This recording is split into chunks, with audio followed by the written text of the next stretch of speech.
அதாவது இந்த கடைஞ்செடுத்த அயோக்கியத்தனம் இவனை மாதிரி ஈனப்பிறவியே இல்லை அப்படியெல்லாம் வந்து சொல்லுவாங்க தெரியுமா வெளியில். இந்த வார்த்தைக்கெல்லாம் அர்த்தத்தை வந்து இன்னைக்கு நான் கண்கூட பார்த்தேன். இந்த தாவேக்கான்ற தவிட்டு தற்கூரி கட்சி அவனை தூக்கி உள்ள உட்காருது. நான் என்ன அரெஸ்ட் பண்ணி பாருங்க, நான் இங்கே தான் இருக்கேன், நான் தைரியமாக இருக்கேன், எதுக்கும் பயப்பில்லைன்னு சொல்கிறாங்கல்ல, தூக்கி உள்ளே உட்காரிச்சு முட்டிக்கு முட்டி தட்டுன்னு அவனை. நாங்கள்லாம் ஒன்றா சேர்ந்தோம், ஏன்னா நீ சனிக்கிழமை வார விடுமுறை, எங்களுக்கு வேறு வேலை வெட்டி இல்லை, எல்லாம் சரக்கை போட்டுட்டு வாங்கின கூலி எடுத்துகிட்டு வந்து எல்லாம் ஒன்றா சேர்ந்து கூடி கும்மி அடித்து நாங்கள் ஒன்றா செத்து போயிட்டோங்க. என் தலைவனை கை வச்சுப்பார், மாணவர்கள் அவ்வளோ பேர் வந்து தெருவில் நின்று போராடுவாங்க, புரட்சி பண்ணுவாங்க, நாடே ஸ்தம்பிக்கும் அப்படின்னு வந்து சவால் விடுறான். ஏற்கனவே அவன் இதே மாதிரி ஒரு சவால் விட்டு தான் ஓடி போய் ஒளிஞ்சிக்கிட்டு இருந்தான் 16 நாள். ஒரு வார்த்தை கூட உண்மை இல்லைங்க, நான் சத்தியம் பண்ணி சொல்கிறேன். ஒரே ஒரு வார்த்தையை கூட வந்து அவங்க உண்மையை பேசலை. அந்த அளவுக்கு அயோக்கியத்தனத்தோட உச்சம் அவங்க இன்றைக்கி பேசுனது. பொதுக்குழு வாடாதுக்கு பேர். உண்மையாகவே சொல்கிறேன், அந்த இடத்தில் நேரில் மான வெக்கம் சூடு சொர்ணம் உள்ள அரசியல் புரிஞ்ச ஒருத்தங்க நின்றுந்தான்னா காலுங்கிறத கழட்டி வெளுத்திருப்பான், போட்டு மிதிச்சிருப்பான். அஜித் கொலைக்கு போனியடா, உனக்கு அங்கே கூட்டமே வரலையே, ஒரு ஆள் 10 பேர் கூட வரலையே. அனிதா மரணத்துக்கு போனிய, அந்த இடத்துல 10 பேர் சேர்ந்தாப்புல நிற்கலையே உன்னை பார்க்கறதுக்கு. ஏன் இப்போ இந்த மாமல்லபுரத்துக்கு போனிய உன்னை எந்த நாய் கேள்வி கேட்டுச்சு? இப்போவும் பொதுக்குழுக்கு போனிய உனக்கு என்ன கூட்டம் கூடிச்சு? அங்கெல்லாம் ரோடு எம்டியாக இருக்குது, முன்னாடி ரோட்டில் சுத்தமாக ஆள் இல்லை, சைடில் இந்த பக்கம் ஆட்கள் கிடையாது, பின்னாடி வாகனங்கள் எதுவுமே வரல. இந்த சைடு ஒரு 30 பேர் மட்டும் வராங்க, ஓடி வராங்க. அந்த 30 பேரும் எங்கே நாகப்பட்டினம் திருவாரூருக்கு வண்டி நிப்பாட்டான், போய் ஒரு இடத்துல நிப்பாட்டிட்டு பின்னாடி எங்கே வண்டின்னு கேட்குறான். நீங்கள் அந்த வீடியோ வரைக்கும் பாருங்கள். நல்ல 3 வேளையை மூக்கு முட்டை தின்னுட்டு குடிச்சிட்டு தூங்கிட்டு நல்ல தெம்பாக வந்து அவன் பேசுகிறான். 30 நாள் அவன் என்ன பண்ணியிருந்தான்றதுக்கு சாட்சி இன்னைக்கு அவன் கொடுத்த காட்சி. சார் வணக்கம். சார் வணக்கம் முருகன். சார் எப்படி இருக்கீங்க? நல்லா இருக்கேன் முருகன். சார் சமீபத்தில் அதாவது வந்து விஜய் அவர்கள், தாவேகா தலைவர் விஜய் அவர்கள் மாமல்லபுரத்தில் அவங்க கட்சி சம்பந்தமாக ஒரு மீட்டிங் போட்டிருக்காரு. ஆமாம், நீங்கள் அதை கவனிச்சிங்களா? கவனிச்சேன். இந்த விஜய் வந்து பார்த்தீங்கன்னா மொத்தமே ஒரு 8 நிமிஷம் தான் பேசியிருக்காரு அந்த மாநாட்டிலேயே. இது நீங்கள் எப்படி பார்க்குறீங்க? அதாவது இந்த கடைஞ்செடுத்த அயோக்கியத்தனம் இவனை மாதிரி ஈனப்பிறவியே இல்லை அப்படியெல்லாம் வந்து சொல்லுவாங்க தெரியுமா வெளியில். இந்த வார்த்தைக்கெல்லாம் அர்த்தத்தை வந்து இன்றைக்கி நான் கண்கூட பார்த்தேன்.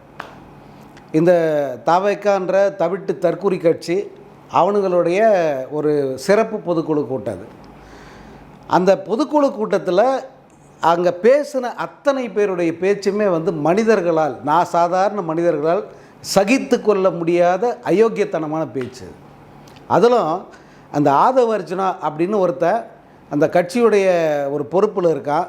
அவன் பேசின அவ்வளவும் வந்து அயோக்கியத்தனத்தோட உச்சம் அப்படின்னு சொல்லலாம். நியாயமாக இந்த ஒரே பேச்சுக்காகவே அவனை தூக்கி உள்ளே உட்கார வைக்கணும். இந்த அரசு ஏன் செய்ய மாட்டேங்குது அப்படிங்கிறத எனக்கு புரியல. அவனை தூக்கி உள்ளே உட்காருது. நான் என்ன அரெஸ்ட் பண்ணி பாருங்கள், நான் இங்கே தான் இருக்கேன், நான் தைரியமாக இருக்கேன், எதுக்கும் பயப்பில்லைன்னு சொல்கிறான்ல, தூக்கி உள்ளே உட்காரிச்சு முட்டிக்கு முட்டி தட்டுன்னு அவனை. அவன் இன்றைக்கும் வந்து என்ன சொல்கிறான், புரட்சி வெடிக்கணும், என் தலைவனை கை வச்சுப்பார், மாணவர்கள் அவ்வளோ பேர் வந்து தெருவில் நின்று போராடுவாங்க, புரட்சி பண்ணுவாங்க, நாடே ஸ்தம்பிக்கும் அப்படின்னு வந்து சவால் விடுறான். ஏற்கனவே அவன் இதே மாதிரி ஒரு சவால் விட்டு தான் ஓடி போய் ஒளிஞ்சிக்கிட்டு இருந்தான் 16 நாள். அங்கே எவமங்காலையே பிடிச்சி அங்கேருந்து வந்து ஒரு தயவுதட்சணத்தோடு வந்து அவங்க திரும்ப வந்து இங்கே சுற்றிக்கிட்டு அவன் வந்து இவ்வளோ தூரம் வாய்ஸ் ஓடால் அடிக்கிறான். இந்த பக்கம் தலைமன்னு சொல்லிக்கிற ஒருத்தன் வாயை திறந்த பொய்யை தவிர, டேய் பொய் பேசலான்டா கவுண்டமணி சொல்லுவார், அது எப்படி ஏக்கரா கணக்காக பேசுகிறீங்கன்னு. ஏன்னா வாயை திறந்தால் வெறும் பொய்யா கொட்டுறீங்க. இப்போ இதெல்லாம் நீங்கள் பண்ணவே இல்லை, உங்களுக்கு எதுக்கு சம்பந்தமே இல்லை, அந்த ஜனங்க தானாக வந்தாங்க, ஒன்றா கூடினாங்க, தானாக செத்துட்டு போயிட்டாங்க அப்படின்னு எடுத்துக்கணுமாடா. இந்த சங்கர்ராமன் ஒருத்தர் காஞ்சிபுரத்தில் இந்த ஜெயேந்திர அவங்களுடைய ஆட்கள் வெட்டி கொண்டுட்டாங்க, கேஸ் நடந்து ஜெயலலிதா அந்த ஜெயேந்திரனை தூக்கி உள்ளே போட்டாங்க. அந்த வழக்கெல்லாம் தெரியும். அது வருஷ கணக்காக நீடிச்சுக்கிட்டே போச்சு. ஒரு கொலை வழக்கு, யார் குற்றவாளின்னு தெரியும், எப்படி கொண்டாங்கன்னு எல்லாத்துக்கும் எவிடன்ஸு வசமாக மாட்டிக்கிச்சு போலீஸில். ஆனால் அந்த வழக்கை பின்னாடி அவன் வந்து அவனுடைய அல்லகைகளெல்லாம் வச்சு நீர்த்து போக செய்து கடைசியாக வந்து அவன் அதிலேருந்து தப்பிச்சு வெளியே வந்துட்டான். யார்? ஜெயேந்திரன் வெளியே வந்துட்டான். அப்போது சங்கர்ராமனை யார் கொண்டது? சங்கர்ராமன் எப்படி செத்தான்? ரத்த வெள்ளத்தில் துடிச்சு வரதராஜ பெருமாள் கோயில் ஆஃபீஸ்லேயே செத்துந்தானே, எப்படி செத்தான் அப்படின்னு போய் அவன் பையன்கிட்ட போய் கேட்குறாங்க. யார்? சங்கர்ராம் பையன்கிட்ட. நல்ல கொழுக்கு மொழுக்குன்னு இருக்கிற பையன் அவன். அப்போ நான் சின்ன வயசில் பார்த்துருக்கேன். இந்த பையனை கேட்கும்போது அவன் சொன்னான், யாரும் கொல்லலை சார், எங்கள் அப்பா தன்னைத்தானே வெட்டிட்டு செத்துட்டார் சார், போதுமா போங்கன்ட்டான். ஏன்னா எவ்வளோ தான் தாங்கிறது, எவ்வளோ பொய்களை பார்க்குறது, எவ்வளோ பொய்களை சகிச்சிக்கிறது. கடைசியில் இப்போ என்ன ஆகுன்னா, இந்த கரூர் ஜனங்களுக்கு வேலை வெட்டி இல்லாமல் அவங்க உண்மையிலே அவங்க வேலை வெட்டி இல்லை, வெட்டி போயிருந்தான். அவங்கெல்லாம் வந்து ஒன்றா ஒரு இடத்துல கூடி நின்று செத்து போயிட்டாங்க தாங்களாவே. அப்படித்தான் வந்து இந்த கேஸை முடிக்கணும். ஏன்னா இந்த ஆதவ அர்ஜுனாவும் இந்த விஜயம் வந்து இன்றைக்கி பேசின பொய்கள் அவ்வளோ, ஒரு வார்த்தை கூட உண்மை இல்லைங்க. நான் சத்தியம் பண்ணி சொல்கிறேன், ஒரே ஒரு வார்த்தையை கூட வந்து அவங்க உண்மையை பேசலை. அந்த அளவுக்கு அயோக்கியத்தனத்தோட உச்சம் அவங்க இன்றைக்கி பேசுனது. பொதுக்குழு வாடா அதுக்கு பேர். நீ ஒரு இடத்துக்கு வருவ, உன்னை பார்க்க ஜனங்களை கூப்பிடுவ, நீ கூப்பிடாமே வந்தாங்க. ஏண்டா நாயே, நீ கூப்பிடாம தானே வந்து மாமல்லபுரத்தில் 41 பேர் குடும்பத்தை பார்க்க போகிறேன்னு போனேன். ஒரு ஈக்காக உன்னை எட்டி பார்த்தியா? நீ எங்கே இருக்க நாயேன்னு கேட்குறதுக்கு எவனாவது வந்தானா? நீ பாட்டுக்கு போன, நீ பாட்டுக்கு வந்தல்ல. ஏன் இப்போ பொதுக்குழு கூட்டம் கூட்டினே? இந்த இடத்துல பொதுக்குழு கூட்டம் கூடுது, இந்த வெட்டி பசங்கள்லாம் வரப்போகிறாங்கன்னு எல்லாருக்கும் தானே தெரியும். உன்னை வேடிக்கை பார்க்க யாராவது வந்து நின்னாங்களா? எங்கேயாவது போக்குவரத்து பாதிக்கப்பட்டுச்சா? ஆக நீ கூப்பிட்டு உன்னால் வந்து தான் அவங்கெல்லாம் செத்தாங்க. இது ரொம்ப சிம்பிளான ஒரு கான்செப்ட். இது ஏன் வந்து நீ இவ்வளோ தூரத்துக்கு வந்து அரசு மேலே பழி போட்டுக்கிட்டு இருக்க? அப்படின்னா உன்னை விட கோழை இந்த உலகத்தில் எவனுமே கிடையாது. உனக்கு இது ஒரு கொலைப்பழி அப்படின்னு தெரியுது, நம்மளால் செத்து போயிட்டாங்கன்னு தெரியுது, அதை ஏற்றுக்கிட்டால் மிகப்பெரிய கொலைப்பழி நம்ம மேலே விழும் அப்படிங்கிற பயத்தில் வந்து அங்கே உச்சா போய்கிட்டு வந்து நீ உளறிக்கிட்டு இருக்க. எவ்வளோ பெரிய அயோக்கியதனடா இதெல்லாம். நல்லா இருக்க மாட்டேங்க. இல்லை சார், இந்த வேலையில்லா பட்டதாரி பட்டணிக்கிற தனுஷ் வந்து கடைசியில் அந்த அடி வாங்கிட்டு ஹாஸ்பிட்டல் இருப்பாங்க ஸ்டூடெண்ட்ஸ் எல்லாருமே. பத்திரிகையாளர் கேள்வி கேட்பாங்க, நாங்கள் கும்பலாக தடிக்கு விழுந்து அடிபட்டுச்சு அப்படின்னு. ஆமாம், அந்த மாதிரி தானே சார் அப்படிதான் சொல்லணும். நாங்கள்லாம் ஒன்றா சேர்ந்தோம். ஏன்னா அன்றைக்கி சனிக்கிழமை வார விடுமுறை, எங்களுக்கு வேறு வேலை வெட்டி இல்லை, எல்லாம் சரக்கை போட்டுட்டு வாங்கின கூலியை எடுத்துகிட்டு வந்து எல்லாம் ஒன்றா சேர்ந்து கூடி கும்மி அடித்து நாங்கள் ஒன்றா செத்து போயிட்டோங்க. வேறு ஒன்றும் இல்லை, யார் மேலேயும் தப்பு இல்லை, விஜய் மேலே ஒரு தப்பும் கிடையாது, எல்லோரும் போங்க அப்படின்னு சொல்லி இந்த கேஸை முடித்தாக்க சந்தோஷப்படுவாங்க. அவனுக்கு யாராவது அவங்க பேசின விதம், அவங்க பேசின வார்த்தை, அவங்களுடைய பாடி லாங்குவேஜ், இதை நீங்கள் கவனிச்சிதிங்களான்னு தெரில, வேணால் இன்னொரு வாட்டி கவனித்து பாருங்கள். உண்மையாகவே சொல்கிறேன், அந்த இடத்தில் நேரில் மான வெக்கம் சூடு சொர்ணம் உள்ள அரசியல் புரிஞ்ச ஒருத்தங்க நின்றுந்தான்னா காலுங்கிறத கழட்டி வெளுத்திருப்பான், போட்டு மிதிச்சிருப்பான். அந்த அளவுக்கு மிக கோபத்தை ஏற்படுத்திய ஒரு கூட்டமாக தான் நான் இதை பார்க்குறேன். இல்லை சார், வரும்போதே வந்து என் நெஞ்சில் குடியிருக்கும் அப்படின்னு ஸ்டார்ட் பண்ணிட்டார். நீங்கள் பார்த்துருப்பீங்க. உடனே அங்கே இருக்கவங்களாம் கத்த ஆரம்பிச்சிட்டாங்க. என்ன வந்து ஒரு நாட்டுக்கு வந்து தமிழ்நாட்டு மக்களுக்கு இந்த அரசியல் எதிர்காலத்தை பற்றி என்ன சொல்ல போகிறாருன்னா ஒன்றுமே சொல்லலை. வெறும் 8 நிமிஷம் பேசியிருக்காரு. இந்த 8 நிமிஷம் பேச்சுக்காக 1 மாதம் நீ தலைமறைவாக இருந்தேன்னு கேள்வி கேட்குறாங்க. முதல் கேள்வியே இது. இந்த 8 நிமிஷத்தை மனப்பாடம் பண்ணியிருந்தாருங்க 1.5 மாசமா அவரு அப்படின்னு தான் சொல்கிறாங்க. மனப்பாடம் இல்லை அவனுக்கு, அதுவும் வரல. இப்போ மனப்பாடம் பண்ணுற அந்த திறனே அந்த அளவுக்கு இல்லாமல் போயிட்டதுனால என்ன பண்ணுறான், அப்படியே A4 ஷீட்டை எடுத்து பகிரங்கமாக படிக்கிறான். அவன் வந்து ஆரம்பத்துலேருந்தே ஒரு விஷயத்தில் ரொம்ப தெளிவாக இருக்காங்க. அவன் நீங்கள் எல்லாம் நினைக்கிற மாதிரி வந்து அவன் ஒன்றும் தெரியாதவன் கிடையாது, அரசியல் புரியாதவன்லாம் கிடையாது.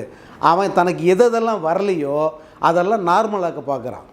போய் மக்களை தேடி போய் சந்திக்க முடியாது, அதனால் நீங்கள்லாம் என்ன தேடி வாங்கன்றான். ஒரு ஆர்ப்பாட்டம், ஒரு உண்ணாவிரதம், ஏதோ ஒன்று, அதுக்கு போய் உடன் இருந்து அவங்களுக்கு ஆதரவு கொடுக்க முடியாதவனால் நீங்கள்லாம் என் வீட்டுக்கு வாங்க, நான் ஆதரவு கொடுக்குறேன்றான். 41 பேர் செத்து போயிட்டாங்க. அந்த ஃபேமிலிக்கு அனுதாபம் தெரிவிக்க கரூருக்கு போகணும், 350 கிலோமீட்டரு, என்னால் ட்ராவல் பண்ண முடியாதுன்னு சொல்கிறான். அவன் ஓப்பனாக சொல்கிறான். அதுக்கு பதில் நீங்கள் வாங்க, இங்கே வாங்க. அவனை யாராவது தடுத்தாங்களா? போகாதுன்னு சொன்னாங்களா? போலீஸ் என்னை கையை பிடிச்சிக்கிட்டாங்களா? என்ன அவனுக்கு தடையாக இருந்தது? மண்டபம் கொடுக்கல. ஏண்டா டேய், என்ன மயிறு உனக்கு மண்டபம்? இங்கேருந்து பொத்துனாப்பில் கிளம்பிப்போ, நீ போகிற வரன்றது எவனுக்கு சொல்லாமல் போ முதல்ல. இல்லை, அவருக்கு தான் சென்னையிலே 6-7 மண்டபம் இருக்கே சார் அவர் பேரில் சொந்த. சரி, இப்போது சென்னை பூரா சுற்றிட்டு தானே இருக்குது. இது எங்கேயாவது வந்து இது ஒளிஞ்சிக்கிட்டா இருக்குது. பட்டணப்பாக்கத்துக்கு போகிற, இன்னும் எங்கெங்கேயோ போகிற, எவன் காலையிலே போய் விழுற, யாராருக்கிட்டையும் ஆலோசனை கேட்குற, கூட்டணி பேசுகிற, எல்லாம் பண்ண தெரியுதில்ல. அதுக்கெல்லாம் நான் போலீஸ் பர்மிஷனை வாங்கினேன் இல்லை? உன்னை போகாதுன்னு யாராவது தடுத்துட்டாங்களா? இல்லை உன்னை ஹவுஸ் அரெஸ்ட் பண்ணி வச்சுருக்காங்க? நல்லா தானே இருக்க. அப்படியே சாப்பிடாமல் மெலிஞ்சு துரும்பாக போயிட்டான் விஜய். ஐயோ அண்ணா தூங்குங்கண்ணா, சாப்பிடுங்கண்ணா, ரெஸ்ட் எடுங்கண்ணான்னு ஏதோ ஒரு மூதியவங்க ஏதோ வந்து இதெல்லாம் விட்டுருந்தாங்களே வாய்ஸ் எல்லாம்.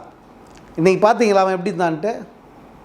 நல்ல 3 வேளையை மூக்கு முட்டை தின்னுட்டு குடிச்சிட்டு தூங்கிட்டு நல்ல தெம்பாக வந்து அவன் பேசுகிறான். 30 நாள் அவன் என்ன பண்ணியிருந்தான்றதுக்கு சாட்சி இன்றைக்கி அவன் கொடுத்த காட்சி.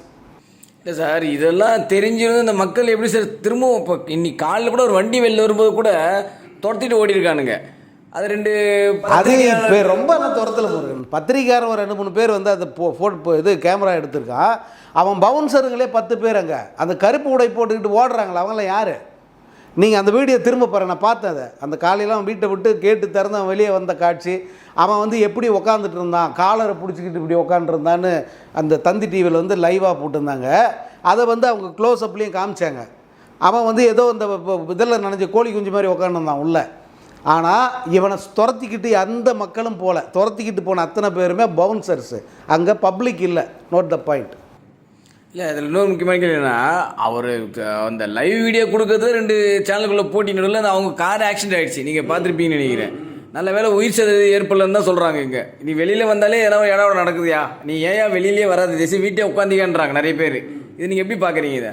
இல்லை, அப்படி இவன் ஒன்றும் இவன் மேலே அப்படியே கிரேஸு, ஜனங்க அப்படியே போட்டு மொய்க்கிறாங்க, கடித்து திங்குறாங்க அப்படிங்கிறதெல்லாம் வந்து ஒரு கற்பனை. இது இவங்க உருவாக்குற ஒரு மித்து. இந்த மாயை இருந்தால் தான் வந்து அவனால் தாக்கு பிடிக்க முடியும் அரசியலில். சினிமாவில் அந்த மாயை கண்டிப்பாக தேவை. அது இருந்தால் தான் இவனுக்கு அந்த கிரேஸ் இருக்கும். அதே போல் அரசியலில் அந்த கிரேஸ் நீடிக்கணும்னா இந்த மாயை வேணும்னு அவன் நம்புகிறான். அது வந்து அரசியலுக்கு தேவையில்லை. அரசியலை பொறுத்த வரைக்கும் எல்லாருக்கூடையும் வந்து ஈஸியாக பழகணும், எல்லா இடத்துக்கும் சகஜமாக போகணும், எல்லா மக்கள் இடத்துலும் வந்து அவன் ரொம்ப எளிதாக அணுகக்கூடிய ஒரு தலைவனாக இருக்கணும். பட் இவன் அந்த சினிமா இமேஜ் வேணும் அப்படின்னு முயற்சி பண்ணி இதை உருவாக்குறான். இப்போது கரூரில் இவ்வளோ பேர் சேர்ந்தாங்கல்ல, ஏன் மற்ற இடத்துல இந்த கூட்டம் சேர மாட்டேன்து? அஜித் கொலைக்கு போனியடா, உனக்கு அங்கே கூட்டமே வரலையே, ஒரு ஆள் 10 பேர் கூட வரலையே. அனிதா மரணத்துக்கு போனியே, அந்த இடத்துல 10 பேர் சேர்ந்தாப்புல நிற்கலையே உன்னை பார்க்குறதுக்கு. ஏன் இப்போ இந்த மாமல்லபுரத்துக்கு போனியே, உன்னை எந்த நாய் கேள்வி கேட்டுச்சு? இப்போவும் பொதுக்குழுக்கு போனியே, உனக்கு என்ன கூட்டம் கூடிச்சு அங்கெல்லாம்? நீ கூட்டின நீ வரவழைச்சாலுங்க தானே வந்தாங்க. ஆக நீ பப்ளிக் பிளேஸில் எந்த ஒரு அனௌன்ஸ்மெண்ட்டும் இல்லாமல் போய் பார், அல்லது நான் இந்த இடத்துல இத்தனை மணிக்கு பேசுகிறேன்னு சொல்லி ஷார் பார்த்தனே போய் நின்று பார். உன்னை பார்க்குறதுக்கு 100 பேர், 150 பேர், 200 பேர் இந்த ரேஞ்சில் தான் கூட்டம் கூடும். இல்லை, அவர் தான் சொல்கிறாரு, இந்தியாவிலேயே எந்த ஒரு அரசியல் கட்சிக்கு தலைவர்கள் இல்லாத கட்டுப்பாடு எனக்கு விதிக்கிறாங்கன்றாரு. ஆனால் என்ன கட்டுப்பாடு சொல்ல மாட்டேன்றாரு சார். இல்லை, கட்டுப்பாடு தான் ஏன் விதிக்கிறாங்கன்னா, நீ அதை கடைபிடிக்க மாட்டேங்கிறங்கிறதுக்காக விதிக்கிறாங்க. உன்னை ரோட் ஷோ பண்ணக்கூடாதுன்னு ஏன் சொன்னாங்க? ரோட் ஷோன்றது என்ன?